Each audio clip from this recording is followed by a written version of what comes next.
26/11 ఈ రోజు దేశ చరిత్రలో చీకటి రోజు. ఎన్నో కుటుంబాలను వాళ్ళ ఆశలను చిన్నాభిన్నం చేసిన రోజు. ఒక భారీ బాంబ్ బ్లాస్ట్ దేశాన్ని కుదిపేసిన రోజు. అలాంటి బాంబ్ బ్లాస్టే మళ్ళీ జరిగితే తలుచుకుంటేనే భయంకరంగా ఉంది కదా. సో అలాంటి ఉగ్రఘటనని భగ్నం చేసిన వ్యక్తే మన డాక్టర్ సందీప్ చక్రవర్తి ఐపీఎస్. అలాంటి వ్యక్తి గురించి కొంచెం తెలుసుకుందాం. డాక్టర్ సందీప్ చక్రవర్తి ఐపీఎస్. అదేంటి డాక్టర్ అండ్ ఐపీఎస్ అని కన్ఫ్యూజ్ అవుతున్నారా? ఈయన ఆంధ్రప్రదేశ్ లోని కర్నూలులో డాక్టర్ గా చదివి జాబ్ చేసి దాని తర్వాత సివిల్ సర్వీస్ మీద ఉండే ఇంట్రెస్ట్ తో 2014 లో సివిల్స్ ర్యాంక్ సాధించి తన ప్రయాణాన్ని జమ్మూ కాశ్మీర్ లోని పూంచ్ లో ఏఎస్పీ గా ప్రారంభించి హంద్వారా ఎస్పీ, కుప్వారా, కుల్గాం, అనంతనాగ్, జమ్మూ కాశ్మీర్ లోని శ్రీనగర్ సౌత్ సిటీలో వర్క్ చేసి ఎన్నో టెర్రర్ ఆపరేషన్స్ లో చురుకుగా తెలివిగా ధైర్య సాహసాలు ప్రదర్శించినందుకు గాను 6 పోలీస్ మెడల్స్ ఫర్ గ్యాలంటరీ అవార్డును అందుకున్నారు. ఈయన కరెక్ట్ గా 1 month బ్యాక్ ఒక కేసు విషయమై సీసీటీవీ ఫుటేజ్ చెక్ చేస్తూ ఉన్నారు. అప్పుడు ఈయనకు ఆ సీసీటీవీ ఫుటేజ్ లో కొన్ని వాల్స్ మీద జైసే మహమ్మద్ కి సంబంధించిన వాల్ పోస్టర్స్ అనిపించాయి. దాని గురించి ఇన్వెస్టిగేట్ చేయగా ఒక 3 members సంబంధించిన లింక్ దొరికింది. వాళ్ళ ముగ్గురిని 2 weeks పాటు ఎంక్వైరీ చేయగా వీళ్ళ వెనక ఉన్నది జైసే మహమ్మద్ అండ్ దాని హెడ్ అయిన మసూద్ అజర్ అని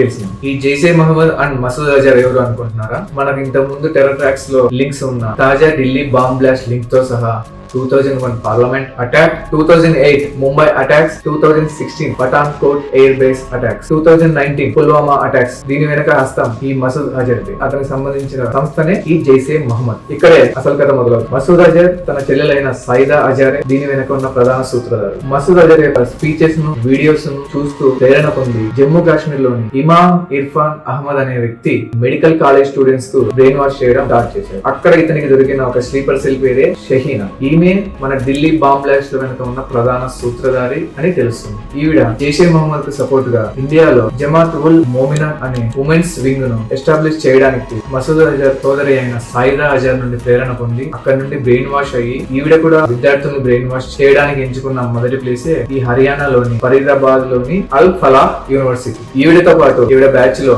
ఈవిడ హెల్ప్ చేసిన వ్యక్తులు షాహీన్, ముజ్మిల్, ఉమర్. వీళ్ళు కూడా డాక్టర్ కావడం గమనం. ముజ్మిల్ ఉన్న ప్రాపర్టీలో 2900 kgs ఎక్స్ప్లోజివ్స్ ని అండ్ ఎంతో ప్రమాదకరమైన అమ్మోనియం నైట్రేట్ ని ఎన్ఐఏ సీజ్ చేసింది. వీటితో పాటు 9 మందిని అదుపులోకి తీసుకున్నారు. ఇంతకు ముందు ఎన్నో ఇన్వెస్టిగేషన్ లో తెలిసినట్లే వీళ్ళందరూ టెలిగ్రామ్ లోనే కాంటాక్ట్ అయ్యారు. అండ్ రీసెంట్ గా పట్టుకున్న కారుతో పాటు ఉమర్ అనే వ్యక్తికి ఇంకొక కారు కూడా ఫోర్డ్ ఉందని గుర్తించారు. ఆ కారును కూడా రీసెంట్ గా ఎన్ఐఏ సీజ్ చేసింది. ఈ బాంబ్ బ్లాస్ట్ లో 13 మందికి పైగా చనిపోయారు. వీరందరినీ మోదీ గారు ఈ రోజు హాస్పిటల్ లో పరామర్శించారు. అండ్ ప్యారలల్ గా నడుస్తున్న విషయం ఏంటంటే రీసెంట్ గా పాకిస్తాన్ లోని ఒక కోర్టు దగ్గర బాంబ్ బ్లాస్ట్ జరిగింది. దానికి ఇండియానే కారణం అంటూ పాకిస్తాన్ ప్రధాని షహబాజ్ షరీఫ్ ముసలి కన్నీరు కారుస్తూ ఇండియా మీద నెట్టే ప్రయత్నం చేశారు. దానికి కౌంటర్ రిప్లై గా మన విదేశాంగ శాఖ మంత్రి రణదీప్ జైస్వాల్ గారు దానికి మాకు ఎటువంటి సంబంధం లేదు, ఇవి పాకిస్తాన్ యొక్క నిరాధారమైన ఆరోపణలు అని కొట్టిపారేశారు. ఈ విషయం జరిగిన కొద్దిసేపటికే జమాత్ ఉల్ అహ్మద్ అనే పాకిస్తాన్ బేస్డ్ టెర్రర్ ఆర్గనైజేషన్ ఒకటి మేమే చేశామని క్లెయిమ్ చేస్తుంది. దీనికి యొక్క కారణాలు షరియా చట్టం పాకిస్తాన్ లో అమలు కావాలి, అదే మా ప్రధాన ఉద్దేశం అని వాళ్ళు చెప్తున్నారు. మనం ఈ వీడియో చేస్తున్నప్పుడు మోదీ గారి అధ్యక్షతన సిసిఎస్ సమావేశమైంది. ఈ భేటీలో